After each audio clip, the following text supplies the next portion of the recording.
Good morning. So today I wanted to draw one card, but then things kind of exploded, so it's going to be a spread.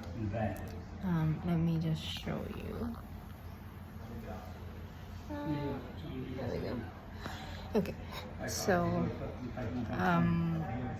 first of all, this was at the bottom of the deck, and well, it says it already. It's a new beginning. It's the card that follows. So in the major arcana, there's 0 to 21. 20th was the card from 2 days ago, the truth card, and I told you that 21 is the universe, ultimate completion, and then after that you get the new beginning. It's a reset. Actually, there's something else I've been meaning to talk about, and this just reminded me of that. So in Hindu mythology, there's this concept of there are basically 4 eras. They're called yuga, and basically it cycles through in such a way that the first one, I don't remember the names except for the last one. I think it's Sattva. Don't worry about that now.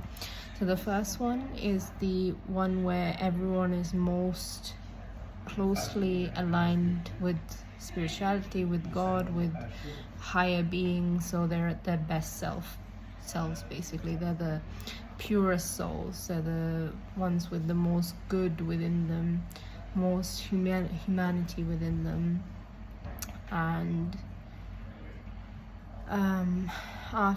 then with each different era or yuga after that, it progressively becomes worse and worse, and currently we're in the worst of it, Kali Yuga. It's the 4th one, and basically this happens throughout the duration of the universe existence. The world cycles through these 4 yugas, the eras, and the 4th one is where basically the worst evil reigns, and basically at the end of it there's a cosmic reset. So basically you kind of have everyone is given a chance to choose between good or evil, and it's kind of like the Judgment Day in the Bible or in Christianity, and it's kind of where you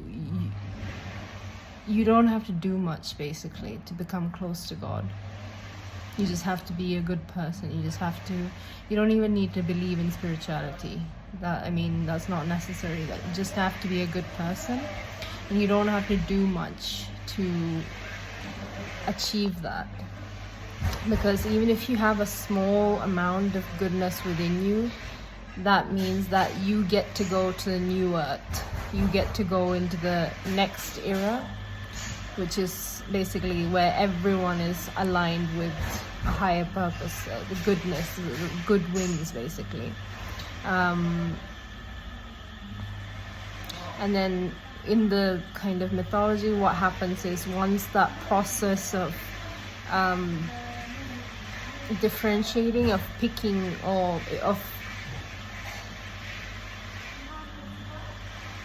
selecting the right souls, the souls that actually have goodness within them, remaining within them, and deserve to go on to the new earth, are saved, and then the rest of the world is just basically destroyed. I don't mean physically, I mean on a spiritual level. All the negativity, all the souls that have no goodness within them, who just continue to do evil despite being given multiple chances, those souls are destroyed.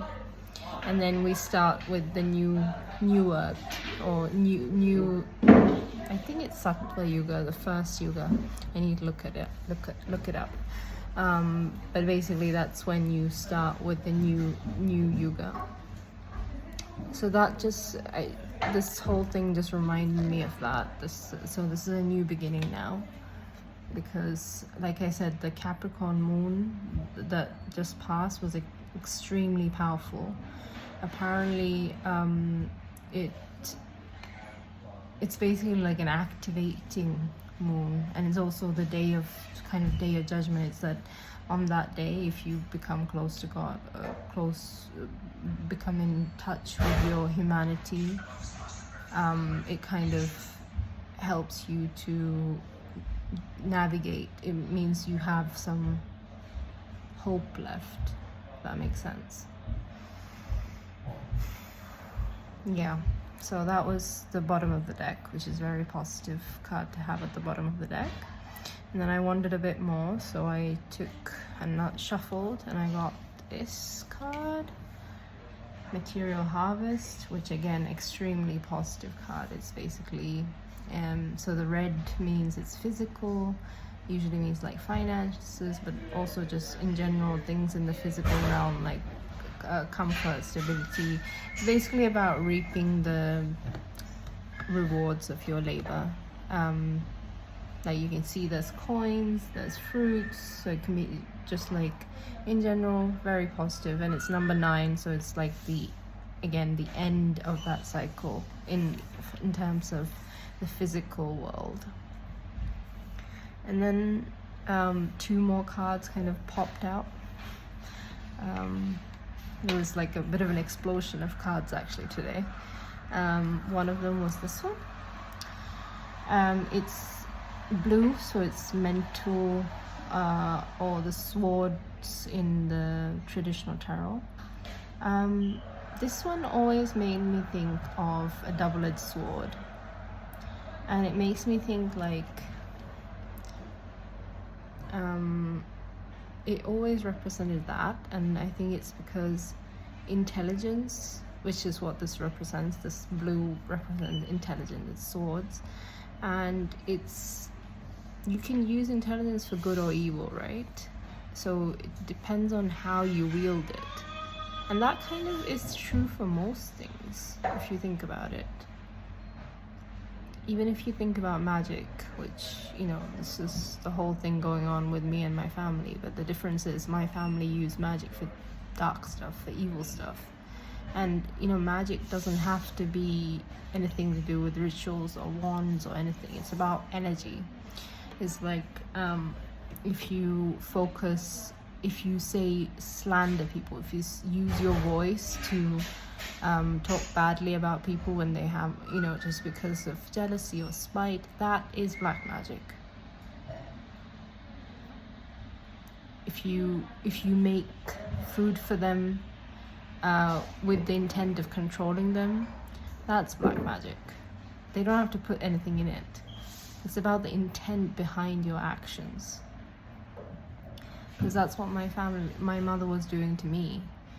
Like, she would cook food for me, but she'd be resentful about it. She did it to my father too. Like the food she cooked, like she got very resentful if we didn't eat it, but at the same time she made it very clear she didn't want to cook. So it was kind of a huge control thing there. And even recently when I because I got sick of all this, but when I visited home recently before I cut off contact completely, she made this big fuss about the fact that I didn't want to eat from home. I said no.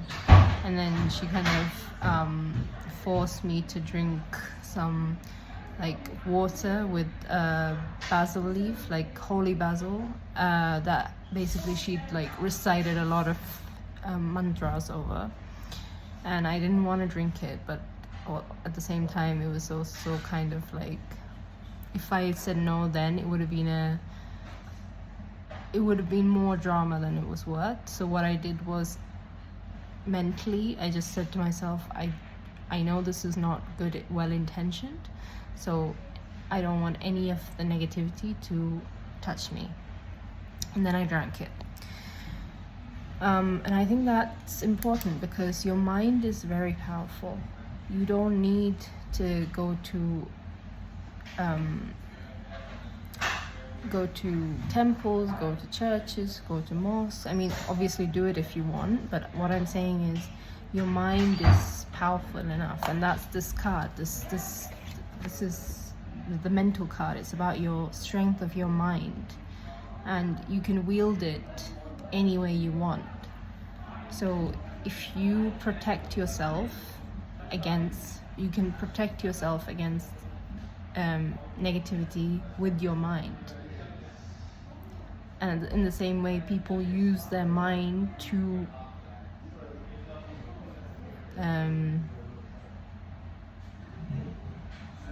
cause negativity, or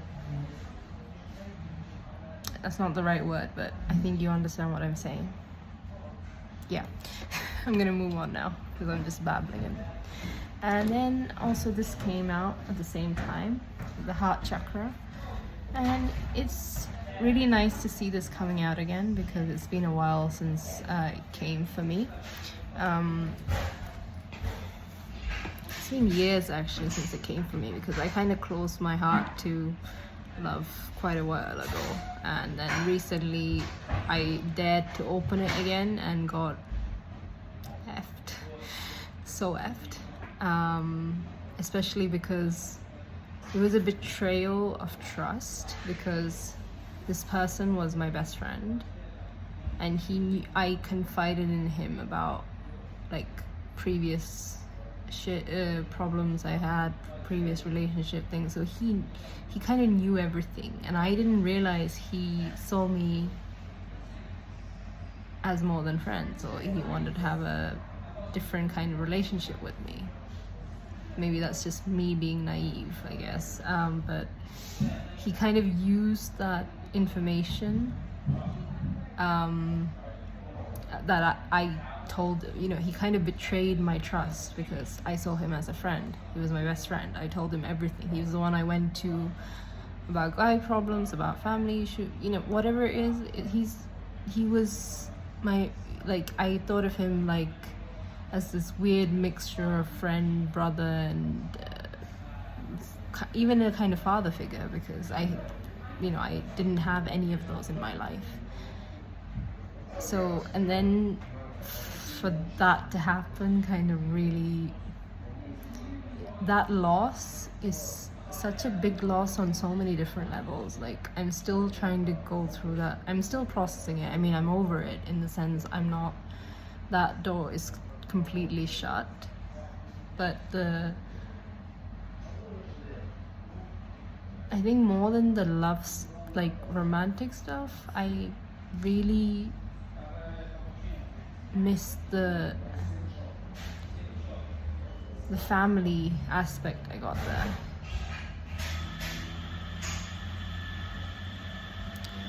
Yeah, I think they turned out to be more like my actual family than I had hoped, and that's kind of a bit of a heartbreak again, but it's okay. Another lesson learned, and every time I go through pain, I get stronger, I become wiser, and I no longer view pain as a bad thing. Yes, pain sucks. I'm not denying that. It's horrible. And when you're going through it, all you want to do is just get away from it. But once you get to the other side, the strength you get is just phenomenal.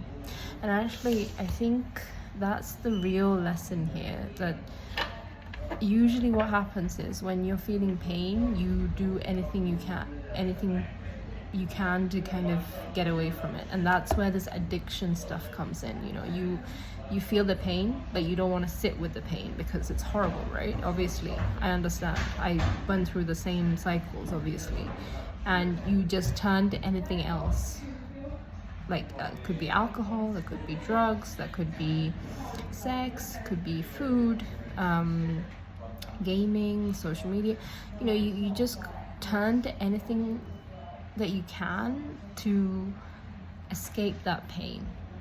But that is extremely damaging because it basically makes you disconnect from yourself. You dissociate from your actual you disconnect, and then from that disconnection you end up being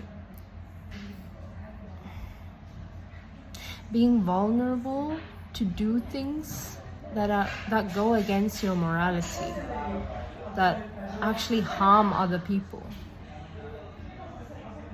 Because actually I don't blame anyone in my life for the things that they did,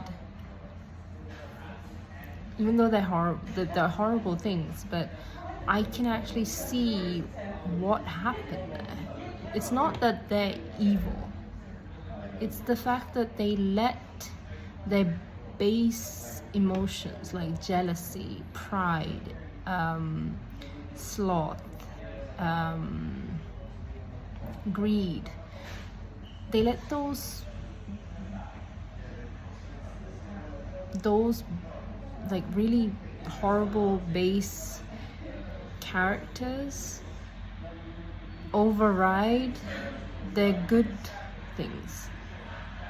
Like, as a person, I'm not difficult to love, and I've never done anything except love these people. So there's no logical reason for them to do these things, except for the fact that they let their jealousy, or greed or pride get in the way and override their love for me. And that happened because they didn't sit with their pain. Because like I said, it's generational trauma, right? That means that they have their own trauma. That's why they're behaving like this. But they never dealt with that trauma. They didn't go to therapy. They didn't sit with the pain. They didn't face the demons in their past. And then they turned to things like these addictions. And these addictions meant that meant them to become disconnected between their higher self and the 3D version, the physical, the one that's actually functioning in the world, and caused them to act in ways that are just horrible. It's like their emotions control them rather than them being in control of their emotions. And that's why it's important to become a master of your emotions, to be a master of yourself, to not react, but to respond. Yeah, that's it for today. I think that's pretty heavy.